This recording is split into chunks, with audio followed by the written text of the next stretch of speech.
Ibadah nakeh tapu sahodro tanyo ngempot Allah. Le urang han menikmati ibadah karena hana yakin bahwa ibadah jih diterima oleh pada Allah. Pakon karena merasa mendosa dan hana layak. Betul, le getanyo le tat pebut dosa. Tetapi ibadah tanyo jit diterima oleh pada Allah kiban cara jih. Ibadah drone diterima oleh pada Allah ikut limong boh caranya. Yang kepon bertatepu dan taturi tasemah pada Allah yang betul.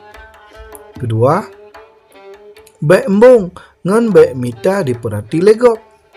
Keleh meibadah ngan hati yang geleh.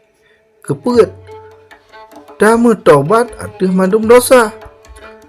Kelimong lake ampun nibak pada Allah rat Isa Al-Masih. Allah gebi jalan yang jeroh kepada mandum urang supaya ngato ngan Allah. Nyan ke melalu rahmat gopnyan Isa Al-Masih. Lam kitab suci Injil gepegah.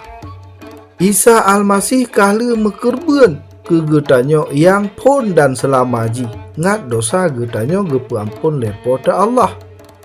Jadi getanyo jeta nikmati ibadah kepada Allah. Jak tak ikut limong boh caranyo, jak tak pebut ibadah.